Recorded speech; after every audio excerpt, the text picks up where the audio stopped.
بسم اللہ الرحمن الرحیم۔ آج تراویح میں سورہ مجادلہ سنی، اس کا تعلق سورہ مجادلہ مدینہ منورہ میں نازل ہوئی۔ اس میں 3 رکوع ہیں، 22 آیتیں ہیں۔ بحث اور تکرار کرنے والی عورت کو عربی میں مجادلہ کہتے ہیں، اور اس سورت کی پہلی آیت میں حضرت خولہ رضی اللہ عنہا کی حضور صلی اللہ علیہ وسلم سے جو بحث تکرار ہوئی تھی زہار کے مسئلے پر، اس کا ذکر ہے۔ اس وجہ سے، اس مناسبت سے اس کو سورہ مجادلہ کہا جاتا ہے۔ اس سورت کا مرکزی مضمون یہ ہے کہ اس میں زہار اور اس کے کفارے سے متعلق چند دیگر چیزیں بیان ہوئی ہیں، اس کے شرعی احکام بیان ہوئے ہیں۔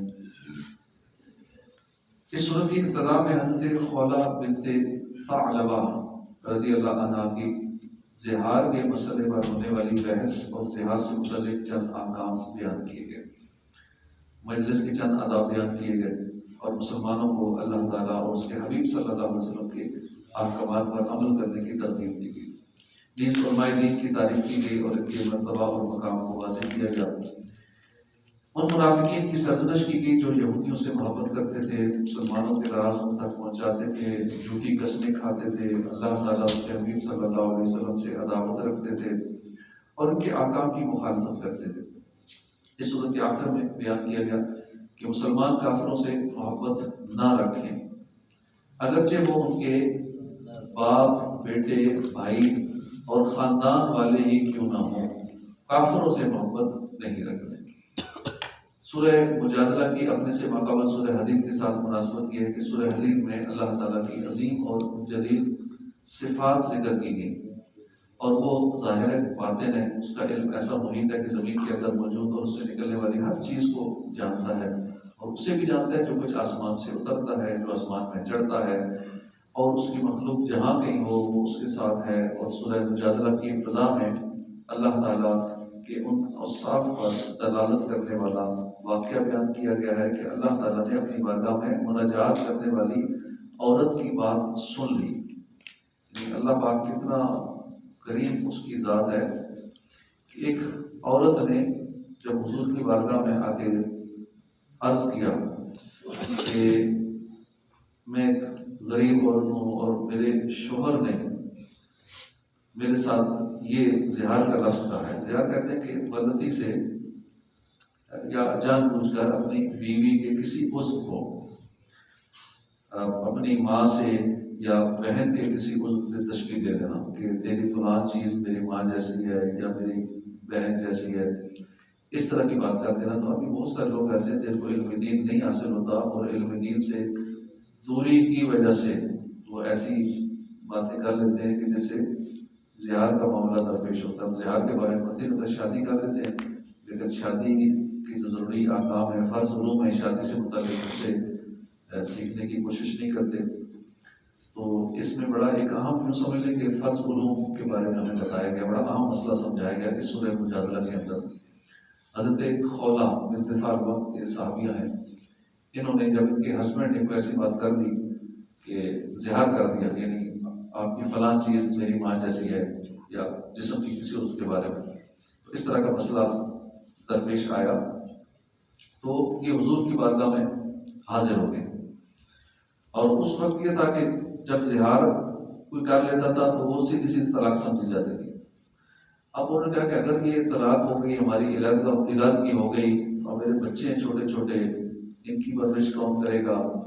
اور اپنے شوہر سے یہ محبت بھی کرتی تھی، اس وجہ سے بڑی پریشان ہوئی کہ اب کیا بنے گا، اب علیحدہ ہو جائیں گے، بچوں کو کیسے پالوں گی، میں غریب ہوں، اب میرا کون ہوگا والی وارث؟ تو اب بے صبری نہیں تھی، یعنی یہ ایک مسئلے کا حل چاہتے تھے، کیونکہ صحابہ کرام کو یا صحابیات کو مسئلہ ہوتا تھا حضور کی بارگاہ میں حاضر ہوتا تھا، اس طرح سے سارے کام ہو جاتے ہیں، جو مسئلہ ہوگا اس طرح سے مسئلے حل ہوتے ہیں۔ اب حضور کی بارگاہ میں حاضر ہوئی، کیونکہ اس وقت کوئی نیا حکم نہیں آیا تھا، یہی حکم تھا کہ زہار جو کرے گا اس کی علیحدگی ہو جائے گی، طلاق ہو جائے گی۔ لیکن طلاق ہوتی تو اس بیچاری صحابیہ کے لیے بہت بڑا مسئلہ ہو جاتا۔ تو حضور نے فرمایا کہ ابھی تک کوئی اس کا حکم نہیں اترا، تو بہت پریشان ہوئی سر اٹھایا اللہ کی بارگاہ میں گڑ گڑا کر دعا کیا، اللہ تو جانتا ہے میرا اور کوئی نہیں ہے، میں اپنے شوہر سے محبت بھی کرتی ہوں، اور اگر ہم علیحدہ ہو جاتے ہیں، طلاق اگر یہ ہو جاتی ہے، پھر میرے بچوں کا کیا بنے گا، میں خود غریب ہوں، اس کا سہارا کون بنے گا، تو کرم فرما۔ جب فریاد کی اللہ کی بارگاہ میں تو اسی ٹائم وحی نازل ہو گئی۔ حضرت عائشہ صدیقہ رضی اللہ عنہ نے جب حضور کے چہرے کو دیکھا تو آپ نے عورت سے کہا کہ صبر کرو، خاموش رہو، حضور پر وحی کے آثار نمایاں ہیں، کیونکہ ہم عائشہ صدیقہ سمجھ جاتی تھی چہرے کے تاثرات سے کہ اب وحی نازل ہو رہی ہے۔ تو جب اس اللہ کی بندی نے اللہ کی بارگاہ میں گڑ گڑا کے فریاد کی، اللہ پاک نے ان کی فریاد سن لی اور اسی ٹائم قرآن کی آیت نازل ہوئی جو اسی بارے میں ہے۔ اور یہاں پہ زہار کی مسئلے کی وضاحت کر دی گئی، چھوٹ دے دی گئی، جو شریک نیا حکم آ گیا اس کا وہ نافذ کر دیا گیا، تو اس کا حل نکل آیا، یعنی کفارہ ادا کر دیا جائے تو چلے پھر بھی وہ علیحدگی والا مسئلہ حل ہو جائے گا، اور یا پھر 60 روزے رکھ لیے جائیں، یا غلام آزاد کر دیا جائے، یا اس کا کفارہ جو 60 مسکینوں والا ہے وہ کر دیا جائے۔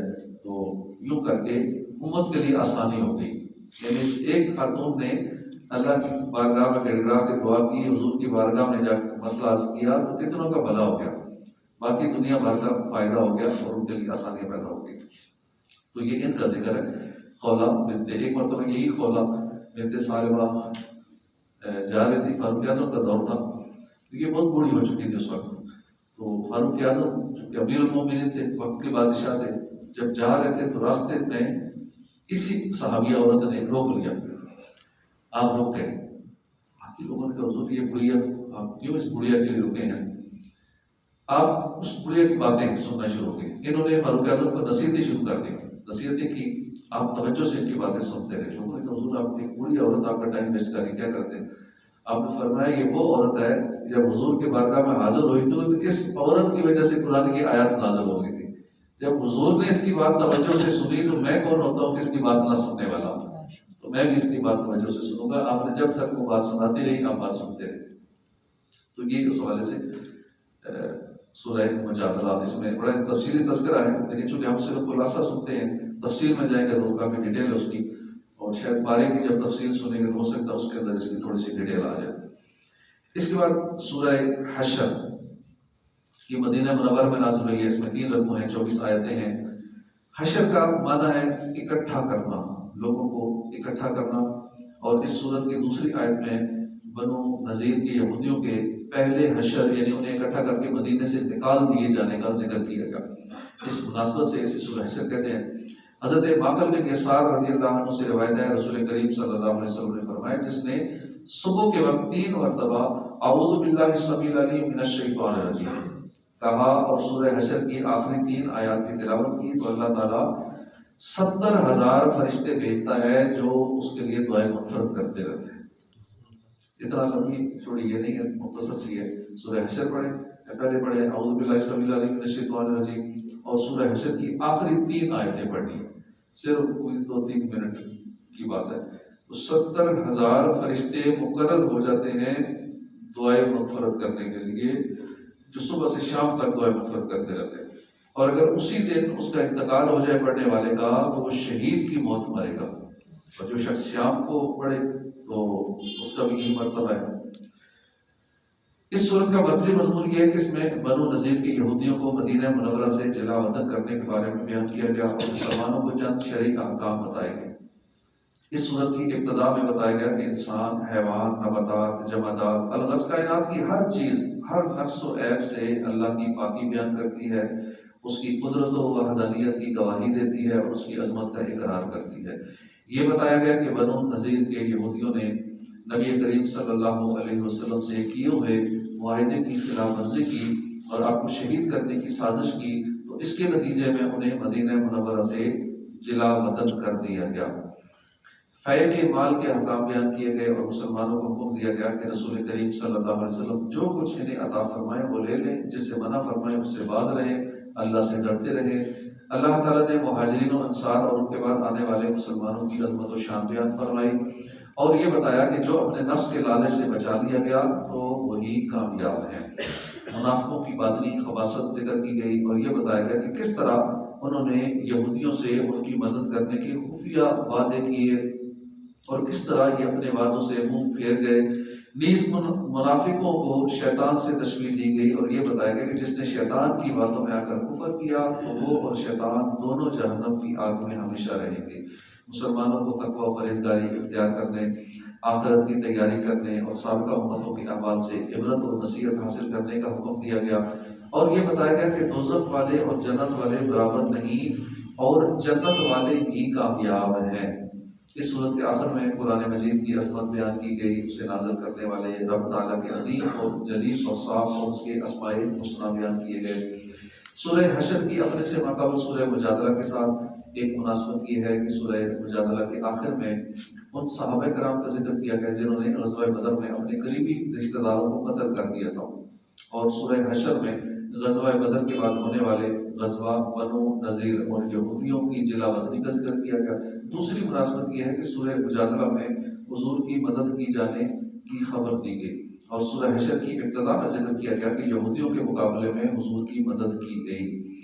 اس کے بعد سورہ ممتحنہ، یہ مدینہ منورہ میں نازل ہوئی، اس میں 2 رکوع ہیں، 13 آیتیں ہیں۔ ایک قول یہ ہے کہ سورت کا نام ممتحنہ ہے، اس صورت میں اس کا معنی ہوگا کہ عورتوں کا امتحان لینے والی صورت۔ دوسرا قول یہ ہے کہ اس کا نام ممتحنہ ہے، ممتحنہ اور ممتحنہ، یعنی اس صورت میں ان عورتوں کا ذکر ہے کہ جن کا امتحان لیا گیا۔ اس صورت کا نام اس کی آیت نمبر 10 کے کلمہ فامتحنوہن سے ماخوذ ہے۔ اس کا مرکزی مضمون یہ ہے کہ اس میں ان مشرکین کے احکام بیان کیے گئے جنہوں نے مسلمانوں سے معاہدہ کیا اور جنہوں نے مسلمانوں سے جنگ نہیں کی۔ نیز اس میں مکہ مکرمہ سے ہجرت کر کے مدینہ منورہ آنے والی مومنہ عورتوں کے ایمان کا امتحان لینے کا حکم دیا گیا۔ اس صورت کی ابتدا میں مسلمانوں کو کافروں کے ساتھ دوستی کرنے اور ان سے محبت رکھنے سے منع کیا گیا، اور انہیں بتایا گیا کہ کفار کو جب بھی موقع ملے گا وہ تمہیں نقصان پہنچانے میں کمی نہیں کریں گے، اور یہ بھی بتایا گیا کہ قیامت کے دن کافر اولاد اور کافر رشتہ دار کوئی فائدہ نہیں دیں گے، بلکہ اس دن ایمان اور نیک اعمال کام آئیں گے۔ اس کی مثال کے طور پہ ابراہیم علیہ السلام اور ان کے ساتھیوں کی سیرت بیان کی گئی کہ کس طرح انہوں نے اپنی مشرک قوم سے بیزاری کا اظہار کیا تاکہ مسلمان ابراہیم علیہ السلام کی سیرت کو اپنے لیے مشعل راہ بنائیں۔ یہودیوں اور مشرکوں سے تعلقات کے بارے میں اصول بیان کیے گئے، اور مدینہ منورہ ہجرت کر کے پہنچنے والی مومنہ عورتوں کا امتحان لینے کا حکم دیا گیا اور ان کے بارے میں شرعی حکم بیان کیا گیا۔ اس صورت کے آخر میں مسلمانوں کو یہودیوں کے ساتھ دوستی کرنے سے منع کیا گیا۔ سورہ ممتحنہ کی اپنے سے ماقبل سورہ حشر کے ساتھ مناسبت یہ ہے کہ دونوں صورتوں میں یہ بیان کیا گیا کہ مسلمانوں کے اہل کتاب اور کفار و مشرکین کے ساتھ تعلقات کیسے ہونے چاہیے۔ اس کے بعد سورہ صف، یہ مکیہ ہے، جبکہ حضرت عبداللہ بن عباس اور جمہور مفسرین کے قول کے مطابق مدنیہ ہے۔ اس میں 2 رکوع ہیں، 14 آیتیں ہیں۔ صف کا معنی ہے سیدھی قطار، اور سورت کی آیت نمبر 4 میں مذکور کلمہ ہے صفن کی مناسبت سے اس کا نام سورہ صف رکھا گیا۔ حضرت عبداللہ بن سلام فرماتے ہیں کہ ہم نے اس بات پر مذاکرہ کیا کہ کون حضور کے پاس جا کر یہ پوچھے گا کہ اللہ کی بارگاہ میں کون سا عمل سب سے زیادہ پسندیدہ ہے۔ ابھی ہم میں سے کوئی اپنی جگہ سے اٹھا بھی نہیں تھا کہ حضور نے ہماری طرف ایک شخص بھیجا، اس نے ہمیں جمع کر کے ہمارے سامنے پوری سورہ صف کی تلاوت کر دی۔ اس سورت کا مرکزی مضمون یہ ہے کہ اس میں دشمنوں کے ساتھ جہاد کرنے کا حکم دیا گیا، مجاہدین کا عظیم ثواب بیان کیا گیا۔ اس سورت کی ابتدا میں اللہ کی تسبیح تقدیس بیان کی گئی، مسلمانوں کو یہ حکم دیا گیا کہ وہ بات نہ کہیں جو خود نہیں کرتے تھے۔ یہ بتایا گیا کہ جو لوگ اللہ کی راہ میں اس طرح صفیں باندھ کر لڑتے ہیں گویا وہ سیسا پلائی دیوار ہے، اس سے اللہ تعالیٰ محبت فرماتا ہے، ان سے اللہ محبت فرماتا ہے۔ اللہ تعالیٰ اس کے رسول کی نافرمانی کرنے اور دین میں تفریقہ بازی سے منع کیا گیا، اور بتایا گیا کہ یہ یہودیوں اور عیسائیوں کا طریقہ ہے۔ مسلمانوں کو یہ بشارت دی گئی کہ اللہ تعالیٰ نے اپنے حبیب صلی اللہ علیہ وسلم کو ہدایت اور سچے دین کے ساتھ بھیجا ہے، اور یہ دین سب دینوں پر غالب ہوگا اگرچہ مشرکوں کو ناپسند ہو۔ مسلمانوں کے سامنے اخروی عذاب سے نجات کا راستہ بیان کیا گیا کہ وہ اللہ تعالیٰ اور اس کے رسول پر ایمان رکھیں اور اللہ کی راہ میں اپنے مالوں اور اپنی جانوں کے ساتھ جہاد کریں۔ اس صورت کے آخر میں مسلمانوں کو اللہ کے دین کا مددگار بننے کا حکم دیا گیا، اور ان کے سامنے عیسیٰ علیہ السلام اور ان کے حواریوں کی مثال بیان کی گئی۔ سورہ صف کی اپنے سے ماقبل سورہ ممتحنہ کے ساتھ ایک مناسبت یہ ہے کہ سورہ ممتحنہ کی ابتدا میں، وسط میں اور آخر میں کفار سے دوستی اور محبت رکھنے سے منع کیا گیا، اور اس صورت میں مسلمانوں کو متحد ہونے اور دشمنوں کے سامنے ایک صف میں کھڑے ہونے کا حکم دیا گیا۔ دوسری مناسبت یہ ہے کہ سورہ ممتحنہ میں مسلمانوں اور کفار کے درمیان ملکی، داخلی، خارجی معاملات کے احکام بیان کیے گئے، اور اس صورت میں دشمنوں سے جہاد کرنے کا حکم دیا گیا اور جہاد چھوڑنے والوں کو تنبیہ کی گئی۔ اس کے بعد سورہ جمعہ جو مدینہ منورہ میں نازل ہوئی، اس میں 2 رکوع ہیں، 11 آیتیں ہیں۔ 7 دنوں میں سے ایک دن کا نام جمعہ ہے، اور اس دن سورج ڈھلنے کے بعد جو نماز ادا کی جاتی ہے اسے نماز جمعہ کہتے ہیں۔ اس سورت کی آیت نمبر 9 میں لفظ الجمعہ موجود ہے، اس مناسبت سے اس کا نام سورہ جمعہ رکھا گیا۔ حضرت عبداللہ بن عباس فرماتے ہیں کہ حضور اکرم صلی اللہ علیہ وسلم جمعہ کی نماز میں سورہ جمعہ اور سورہ منافقون کی تلاوت فرماتے تھے۔ حضرت ابو جعفر برات فرماتے ہیں کہ حضور نور صلی اللہ علیہ وسلم جمعہ کی نماز میں سورہ جمعہ اور سورہ منافقون کی تلاوت فرماتے۔ سورہ جمعہ کی تلاوت کے ذریعے مسلمانوں کو بشارت دیتے اور مزید نیک اعمال کرنے پر ابھارتے تھے، جبکہ سورہ منافقون کے ذریعے منافقوں کو مایوس کرتے اور ان کی سرزنش فرماتے۔ اس صورت کا مرکزی مضمون یہ ہے کہ اس میں نماز جمعہ کے احکام بیان کیے گئے، اور مزید یہ احکام اس میں بیان ہوئے کہ سورت کی ابتدا میں اللہ کی تسبیح تقدیس بیان کی گئی، نبی کریم صلی اللہ علیہ وسلم کی عظمت و شان بیان کی گئی، اور ان کے اوصاف بیان کیے گئے۔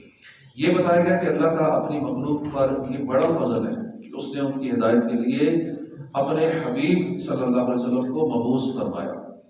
تورات کے احکام پر عمل نہ کرنے کی وجہ سے یہودیوں کی مذمت کی گئی، اور یہودیوں سے کہا گیا کہ اگر وہ اللہ کے دوست ہیں تو ذرا موت کی تمنا کریں۔ نیز یہ بتایا گیا ہے کہ وہ کبھی موت کی تمنا نہیں کریں گے، اور یہودی جس موت سے بھاگتے ہیں وہ ہر صورت ان کو آگ کر رہے گی۔ سورت کے آخر میں نماز جمعہ کے احکام بیان فرمائے گئے۔ سورہ جمعہ کی اپنے سے ماقبل سورہ صف کے ساتھ ایک مناسبت یہ ہے کہ سورہ صف میں موسیٰ علیہ السلام اور ان کی قوم کا حال بیان کیا گیا، اور انہوں نے موسیٰ علیہ السلام کو جو اذیتیں دی انہیں ذکر کیا گیا، اور اس صورت میں اللہ نے اپنے حبیب صلی اللہ علیہ وسلم کا حال اور ان کی امت کی فضیلت اور شرافت بیان فرمائی، تاکہ دونوں امتوں میں فرق ظاہر ہو جائے۔ دوسری مناسبت یہ ہے کہ سورہ صف میں ذکر کیا گیا کہ عیسیٰ علیہ السلام نے ایک عظیم رسول کی تشریف آوری کی بشارت دی جن کا اسم گرامی احمد ہوگا، اور سورہ جمعہ میں بتایا گیا کہ عیسیٰ علیہ السلام نے جن کی بشارت دی تھی وہ دو عالم کے تاجدار اور انبیاء کرام کے سردار ہیں۔ اس کے بعد سورہ منافقون یہ مدینہ منورہ میں نازل ہوئی، اس میں 2 رکوع ہیں، 11 آیتیں ہیں۔ اس صورت کی ابتدا میں منافقوں کی صفات بیان کی گئی، اور نبی کریم صلی اللہ علیہ وسلم اور مسلمانوں سے متعلق ان کا موقف ذکر کیا گیا۔ اس مناسبت سے اس کو سورہ منافقون کہتے ہیں۔ اس صورت کا مرکزی مضمون یہ ہے کہ اس میں منافقوں کے نفاق کو ظاہر کیا گیا، اور ان کے بارے میں بتایا گیا کہ منافق جھوٹ بولتے ہیں، جھوٹی قسمیں کھاتے ہیں۔ اس صورت کی ابتدا میں بتایا گیا کہ منافق اپنے دلی عقیدے میں ضرور جھوٹے ہیں، اپنی جان بچانے کے لیے انہوں نے اپنی قسموں کو ڈال بنا لیا، اور زبان سے ایمان لانے اور دل سے کفر کرنے کی وجہ سے اللہ نے ان کے دلوں پر مہر لگا دی، جس کی وجہ سے وہ ایمان کی حقیقت کو سمجھ ہی نہیں سکتے۔ مسلمانوں کو بتایا گیا کہ منافق لوگ تمہارے دشمن ہیں، لہذا ان سے بچتے رہو۔ یہ بتایا گیا کہ منافقوں کا یہ گمان باطل ہے کہ وہ مدینہ منورہ پہنچ کر مسلمانوں اور ان کے آقا و مولا محمد مصطفیٰ صلی اللہ علیہ وسلم کو مدینہ منورہ سے نکال دیں گے۔ اس صورت کے آخر میں مسلمانوں کو ترغیب دی گئی کہ وہ اللہ کی اطاعت اور اس کی عبادت کرنے میں مصروف رہیں، اندرونی اور بیرونی دشمنوں سے مقابلے کے لیے اللہ کی راہ میں مال خرچ کریں، اور اس میں دیر نہ کریں، کیونکہ موت کا وقت کسی کو نہیں معلوم۔ سورہ منافقون کی اپنے سے مقبل سورہ جمعہ کے ساتھ ایک مناسبت یہ ہے کہ سورہ جمعہ میں مسلمانوں کا ذکر کیا گیا، اور اس صورت میں ان کی ضد یعنی منافقوں کا ذکر کیا گیا۔ دوسری مناسبت یہ ہے کہ سورہ جمعہ میں یہودیوں کا ذکر کیا گیا جو کہ زبان اور دل دونوں سے حضور کو جھٹلاتے تھے، اور سورہ منافقون میں ان لوگوں کا ذکر کیا گیا جو زبان سے اقرار کرتے تھے لیکن دل سے جھٹلاتے تھے۔ اس کے بعد سورہ تغابن اکثر مفسرین کے نزدیک یہ مدینہ منورہ میں نازل ہوئی، اور بعض کا قول ہے کہ یہ آیت نمبر 14 یا ایھا الذین آمنوا ان من ازواجکم سے شروع ہونے والی 3 آیتوں کے علاوہ یہ سورت مکیہ ہے۔ اس میں 2 رکوع ہیں، 18 آیتیں ہیں۔ تغابن کا لفظی معنی ہے خرید و فروخت، سیل پرچیز، خرید و فروخت میں نقصان پہنچانا، اور یہ قیامت کے دن کا ایک نام بھی ہے۔ اس صورت کے آیت نمبر 9 میں بتایا گیا کہ قیامت کا دن یوم التغابن ہے، یعنی نقصان اور خسارے کا دن ہے۔ اس مناسبت سے اس کو سورہ تغابن کہتے ہیں۔ اس کا مغزی مضمون یہ ہے کہ اس میں عقائد سے متعلق امور بیان کیے گئے۔ اس صورت کی ابتدا میں اللہ کی وہ صفات بیان کی گئی جو اس کے علم، قدرت اور عظمت پر دلالت کرتی ہیں۔ اللہ کے رسولوں کو ان کے بشر ہونے کی وجہ سے جھٹلانے والی سابقہ امتوں کا انجام بیان کر کے کفار کو ڈرایا گیا، اور مرنے کے بعد دوبارہ زندہ ہونے کا انکار کرنے والوں سے قسم کے ساتھ فرمایا گیا کہ انہیں ضرور دوبارہ زندہ کیا جائے گا۔ قیامت کے دن کے بارے میں بتایا گیا کہ وہ دن ہارنے والوں کی ہار ظاہر ہونے کا دن ہے۔ یہ بتایا گیا کہ ہر مصیبت اللہ کے حکم سے پہنچتی ہے۔ یہ خبر دی گئی کہ تمہاری بیویوں اور تمہاری اولاد میں سے جو تمہارے دشمن ہیں، جو اللہ کی اطاعت سے روکتے ہیں، تو ان سے احتیاط رکھو۔ سورت کے آخر میں تقویٰ اور پرہیزگاری اختیار کرنے، اللہ کے دین کی سربلندی کے لیے اس کی راہ میں مال خرچ کرنے، بخل اور لالچ سے بچنے کا حکم دیا گیا، اور اللہ کے دین کی سربلندی کی خاطر اپنا مال خرچ کرنے والے نیک لوگوں کو دگنے اجر کی بشارت دی گئی۔ سورہ تغابن کی اپنے سے ماقبل سورہ منافقون کے ساتھ مناسبت یہ ہے کہ سورہ منافقون میں منافقوں کی صفات بیان کر کے مسلمانوں کو اس سے بچنے کا حکم دیا گیا، اور سورہ تغابن میں کافروں کی صفات بیان کر کے مسلمانوں کو ان سے بچنے کا حکم دیا گیا۔ اس کے بعد سورہ طلاق مدینہ منورہ میں نازل ہوئی، اس میں 2 رکوع ہیں، 12 آیتیں ہیں۔ نکاح سے عورت شوہر کی پابند ہو جاتی ہے، اور اس پابندی کو اٹھا دینے کا نام ہے طلاق۔ اور اس صورت میں چونکہ طلاق اور اس کے بعد کے یعنی عدت کے احکام بیان کیے گئے ہیں، اس لیے اس صورت کا نام سورہ طلاق رکھا گیا۔ اس کا مغزی مضمون یہ ہے کہ اس میں وہ احکام بیان کیے گئے جن کا تعلق میاں بیوی کی ازدواجی زندگی سے ہے۔ اس صورت کی ابتدا میں صحیح طریقے سے طلاق دینے کا طریقہ، عدت اور رجوع کے مسائل بیان کیے گئے کہ اگر عورت کو طلاق دینی ہو تو پاکی کے دنوں میں اسے طلاق دی جائے۔ عورت شوہر کے گھر میں اپنی عدت پوری کرے، اگر 1 یا 2 طلاقیں دی ہیں تو عدت پوری ہونے سے پہلے بھلائی کے ساتھ عورت سے رجوع کر لیا جائے یا اسے چھوڑ دیا جائے، اور اگر رجوع کیا جائے تو اس رجوع پر 2 مردوں کو گواہ بنا لیا جائے۔ یہ بتایا گیا کہ وہ عورت جسے بچپنے یا بڑھاپے کی وجہ سے حیض نہ آتا ہو تو اس کی عدت 3 مہینے ہے، اور جو عورت حاملہ ہو اس کی عدت بچہ پیدا ہونے تک ہے۔ شوہر کو حکم دیا گیا کہ وہ عدت ختم ہونے تک اپنی حیثیت کے مطابق عورت کو رہائش دے اور خرچہ مہیا کرے، اور اگر بچے کو دودھ پلانے کی اجرت دینی پڑے تو وہ اجرت دینا بھی شوہر کے ذمہ ہے، لازمی ہے شوہر کے لیے۔ اس صورت کے آخر میں اللہ کے احکام کی مخالفت کرنے والی قوموں پر نازل ہونے والے عذابات کا ذکر کر کے شرعی احکام کی مخالفت کرنے سے ڈرایا گیا۔ نبی کریم صلی اللہ علیہ وسلم کی تشریف آوری کی حکمت بیان کی گئی، اور اللہ کی قدرت اور علم کے بارے میں بیان کیا گیا۔ سورہ طلاق کی اپنے سے ماقبل سورہ تغابن کے ساتھ مناسبت یہ ہے کہ سورہ تغابن میں فرمایا گیا کہ تمہاری بیویوں اور تمہاری اولاد میں سے کچھ تمہارے دشمن ہیں۔ بیویوں کی دشمنی سے بعض اوقات معاملہ طلاق تک پہنچ جاتا ہے، اولاد کی دشمنی کی وجہ سے انسان بعض اوقات اس حد تک پہنچ جاتا ہے کہ وہ اولاد پر مال خرچ کرنا بند کر دیتا ہے۔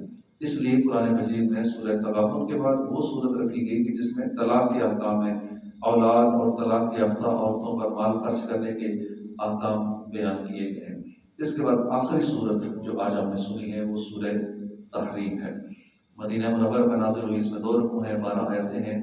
تحریم کا مطلب ہے کسی چیز کو حرام ٹھہرانا، اور اس صورت کا یہ نام اس کی پہلی آیت کے کلمے لما تحرم سے ماخوذ ہے۔ اس کا مغزی مضمون یہ ہے کہ اس میں وہ احکام بیان کیے کہ جن کا تعلق تاجدار رسالت صلی اللہ علیہ وآلہ وسلم کے اپنی ازواج مطہرات کے ساتھ بعض واقعات ہیں، جس کی تفصیل یہ ہے کہ حضور پر نور صلی اللہ علیہ وسلم نے ازواج مطہرات کی خوشنودی کی خاطر اپنے اوپر شہد کھانا یا حضرت ماریہ قبطیہ کو اپنے اوپر حرام کر لیا تھا۔ چنانچہ سورت کی ابتدا میں انتہائی لطف و کرم والے انداز میں نبی کریم صلی اللہ علیہ وسلم سے فرمایا گیا کہ اے پیارے حبیب، یہ بات آپ کی شان کے لائق نہیں کہ آپ ازواج مطہرات کو راضی کریں، بلکہ ازواج مطہرات کو چاہیے کہ وہ آپ کو راضی کریں، آپ کی رضا حاصل کرنے کی کوشش کریں۔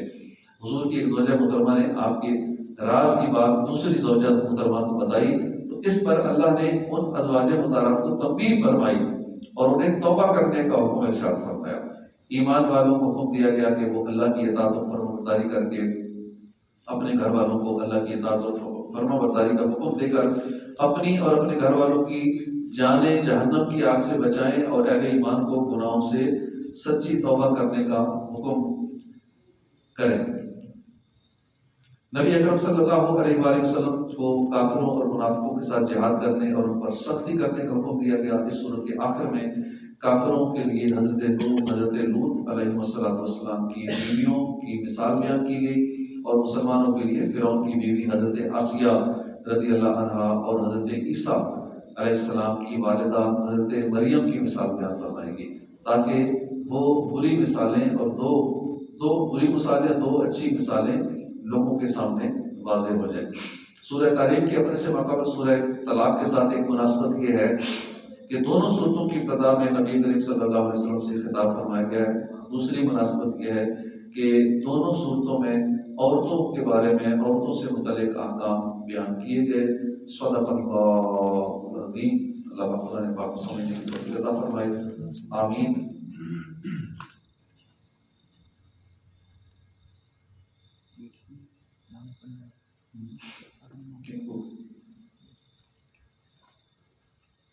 ہم چاہیے